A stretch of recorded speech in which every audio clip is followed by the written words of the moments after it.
Welcome everyone to another edition of First Impression Sports Talk. I'm Jasmine Pollock, your host, and today I'm going to be talking about all things the Super Bowl, my predictions and my reactions from AFC weekend. So let's get into it. First Impressions is on a new platform called Fluent Media. Now we're here. Thank you to everyone. Thank you to Anthony for making this possible. It's been a long time coming. We've been ready to plan this up and get this started. So I'm really excited about what we're going to talk about today. First, we're going to start off with the Super Bowl weekend, which is happening this Sunday, February 11th, between the San Francisco 49ers and the Kansas City Chiefs. Now, this is not the Super Bowl everyone wanted. No, everyone did not want the Super Bowl. We were expecting the Ravens and the Lions, and that's what it looked to be. You look at the Ravens, who were the number one seed in the AFC, and we're going to start with the AFC Championship game, expecting to get to that Super Bowl. Lamar Jackson gets paid a huge contract at the start of the season, and a lot of people are excited about what the Ravens were going to be. They get the number one seed. They beat everybody in both conferences, and everyone's expectations for Lamar and this team were extremely high. So let's get into this game. Now, unfortunately, the Ravens lost 10-17 to the Kansas City Chiefs, and this was the first time that Patrick Mahomes rather, was on the road to get to the Super Bowl in his young career. He's been in the AFC Championship game for 5 years, and they all have been at home. So this is the first time for him getting to the AFC Championship game on his own, onto the road, and they get it done. So let's get into this game. Chiefs scored no points in the second half. Let's start with that. When we look at the Baltimore Ravens, they raved about their top 5 defense, especially at home. They were like a number 1 ranked team at home.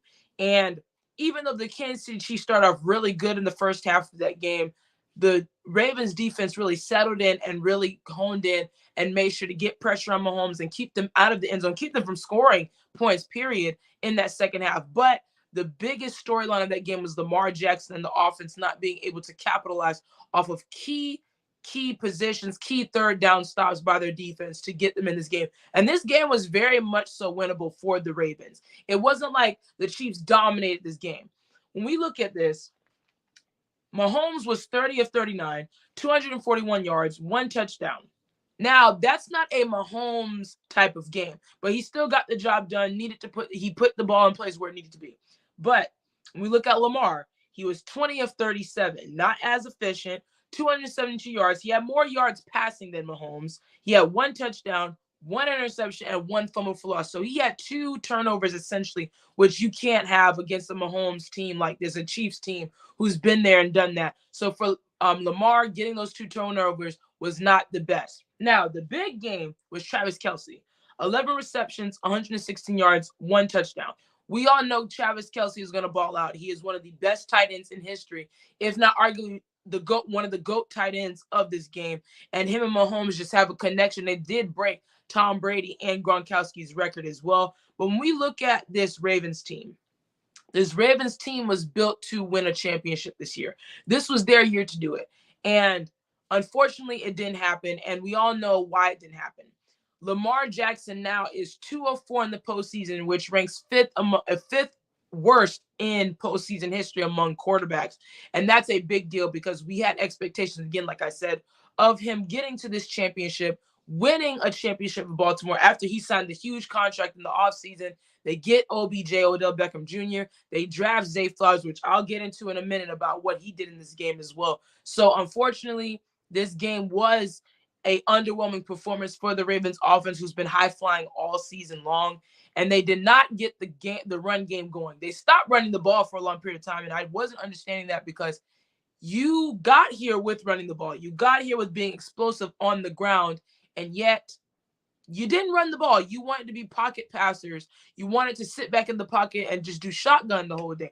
I'm not understanding, but let's get into Zay Flowers. Now, there was a point in the game where the Ravens were marching down the field to get points to score, and Zay Flowers gets a huge gain, but guess what he does? He does a taunting penalty, which cost the Baltimore Ravens 15 yards, which was a bonehead play. This is the playoffs. This is the AFC Championship game. There's certain things you just cannot do, and it will cost your team. Not only that, the very play after, he gets another good gain, which could have potentially been a touchdown, but instead, it's a fumble punch out by Snead, who is the cornerback for the Kansas City Chiefs. He punches the ball out. Then that gives the Chiefs the ball back. Now, there's a lot of I saw two different arguments on this. One was, wow, Zay Flowers was trying to reach. It was just a great play. And yes, Snead made a very great play on the ball. But then again, me and my dad, I'll say this, we have our own opinion about it. And our opinion is take what you can get. If there's three defenders right there, most likely they're going to try to go for that ball. And you can't be reaching out. You were too far to reach out to get that anyway, with all those guys trying to lunge for the ball and trying to punch the ball out anyway. So I get what Zay Flowers is doing, and I get he's a rookie. But at that moment, just take what you can get, take and get down. You guys were in prime position. Of course, if he just got down right there, maybe at the 1 yard line, 1/2 yard line, that would have been good. They would have scored. They would have punched the ball and they would have ran the ball. We all know that. Or Lamar would have did a bootleg and he would have ran the ball in.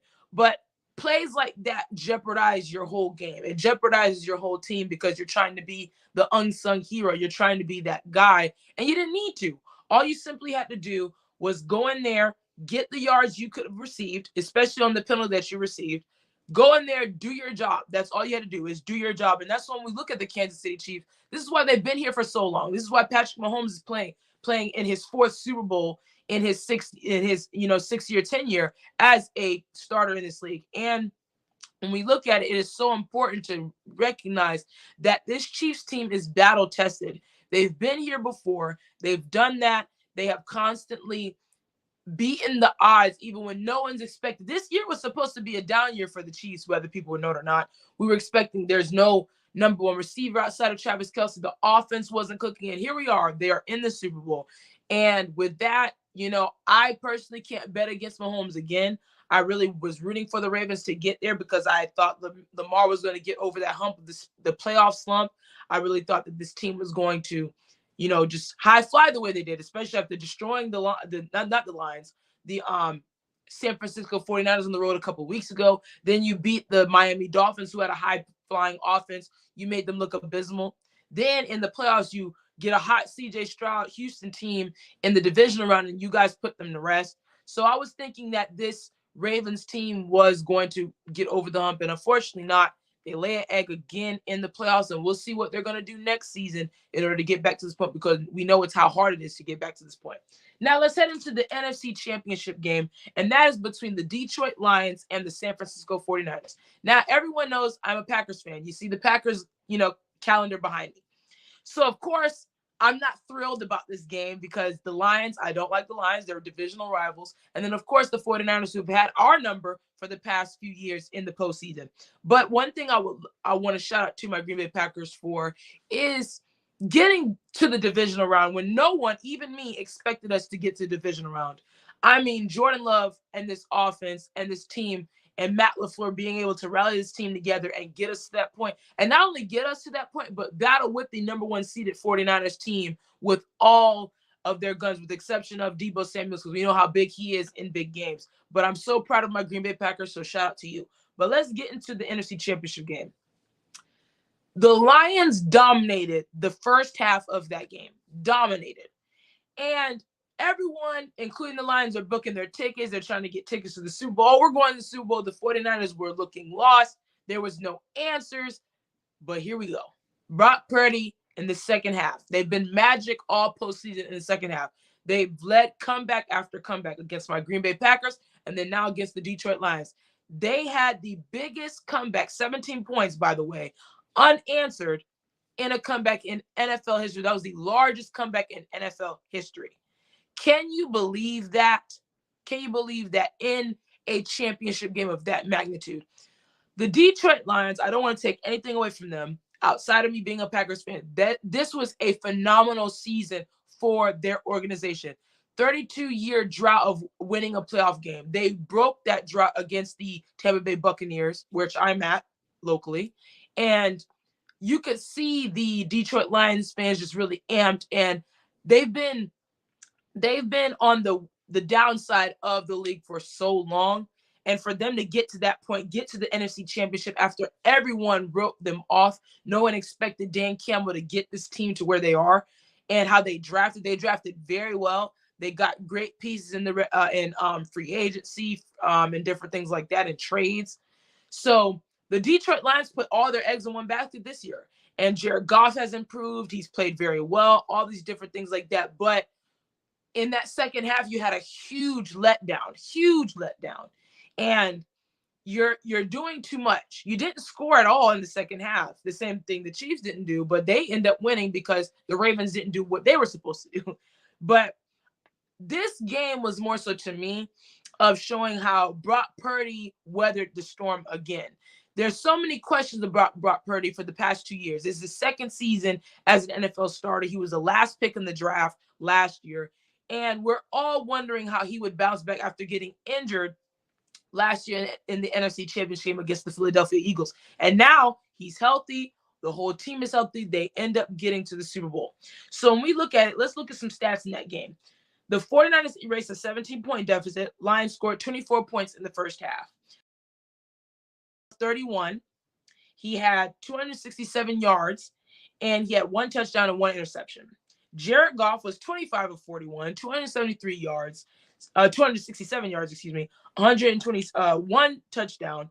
David Montgomery, who had 15 carries for 93 yards and a touchdown. Christian McCaffrey, the kid is magic, 20 carries, 90 yards, 2 touchdowns. Now, I think the biggest addition to the 49ers is having Christian McCaffrey. Christian McCaffrey is a cheat code for anybody. And when he was in Carolina, they didn't know how to utilize him. He was running between the tackles. He was doing different things like he was a workhorse. They were trying to make him more of a Derrick Henry instead of what he was. He's a very finesse running back. And that's no knock to him because he can still bang. He can still go out there and be physical 100%. But how Christian McCaffrey was, even when he was in Stanford, when he played in college, he was an elusive back who can get out of the backfield, who can pass catch, who you can put in different places. And when the Panthers traded him to the 49ers, I already automatically knew what they were going to be. And you add a piece like that along with the Deebo Samuel, along with the Brandon Ayuk, along with a George Kittle, along with Mikal Juszczyk, who's the fullback. You add a certain dynamic to the team, and then Brock Purdy, who can just – people are constantly down on Brock Purdy like he's not that great, he's not this. No. Brock Purdy, I've seen him and what he can do. Now, he's had slumps and moments where you're like scratching your head. Absolutely.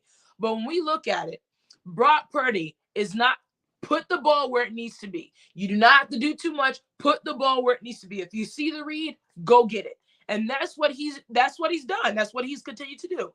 Now, in this Super Bowl, let's get into the Super Bowl. We're past the championship games. This Super Bowl is going to come down to this. Which quarterback can will their team? And which quarterback can really stand in that pocket and take it? Because we know both defenses. I think this game is going to be similar to the Ravens and Baltimore, or the Ravens and Chiefs game. Is going to be low scoring. I don't expect it to be high scoring and high flying like not like the 49ers and the Lions game. And I'm super excited because this game I think is going to be physical. I think it's going to be running, very heavy running, tight end play, a lot of gritty plays that we're going to see. But I do think the 49ers have a better pieces in place. Of course, there's no knock to what Patrick Mahomes and what Kelsey is doing and their offense has done and how they picked up. But when we look at what this 49ers team is, this is a special year for them too. This year, I think Kyle Shanahan gets his first Super Bowl. We all know they met back in the Super Bowl a couple years ago, Miami, and I happened to work that game, which is really exciting. And I'm glad that I'm able to share that with people that I was there the first time Patrick Mahomes won his first Super Bowl. I was there. And when we look at it, I think they're going to want their get back. Deebo Samuel was a rookie back then. George Kittle, he's been in the league for a couple of years, and now they want their get back in this game. And there's a major difference. You have Christian McCaffrey and you have Brock Purdy. No disrespect to Jimmy Garoppolo because he got them there, absolutely. But Jimmy Garoppolo, they let them come back in that second half. And I think that with Brock Purdy, there's a lot of things going to go well for him. He's going to be able to run. He's going to be able to pass. There's going to be things in place for him to do the right thing. On the defensive side of the ball, I'm going to be watching Kurt Warner against Travis Kelce. We're going to see a lot of that too. And then Greenlaw, who's the other linebacker. I think that's going to be a great matchup. And when we see that matchup, I want to see how Fred Warner and Kelce are going to go back and forth. That's going to be very huge to see. But for the Chiefs, There has to be somebody outside of Travis Kelce to get the job done. I think we have to see that. And I think the 49ers are going to know that too. So they're going to be like, well, we're probably going to triple team Kelce. We're probably going to do different things like that, double team Travis Kelce, and see who else outside can go up against our great corners and beat them. So I think for the Chiefs, I don't think they're going to get it done. I have the 49ers winning this game by 3. I'm not going to call out any points because I don't, or any count on any of the score, but I think that this game is going to come down to Brock Purdy is going to get the ball last. They're going to go down. I think they're going to get a game-winning field goal. I do think they're going to do that. And I think that Mahomes and this offense is not going to have enough firepower to go up against this 49ers team. And I think Kyle Shanahan gets his revenge on Andy Reid. And I think that he gets his first Super Bowl so that way he can talk to dad about his Super Bowl, because we all know his dad, who his dad is and what his dad stood for in, Denver. But that wraps up the show. Thank you everyone for tuning in. If you guys would love to subscribe to the channel, which is First Impression Sports Talk, you can catch me on Instagram as well at First Impressions Jazz. You can catch me on LinkedIn at Jasmine Pollock. You can catch me every Monday here on Fluent Media at 10 a.m. We're going to be talking, and I'm going to do a reaction again to the Super Bowl, because we all know the Super Bowl is this Sunday in Vegas. Big money game. A lot of people are going to be betting. So I'm really excited. So thank you, everyone. And I hope you enjoy the rest of your week.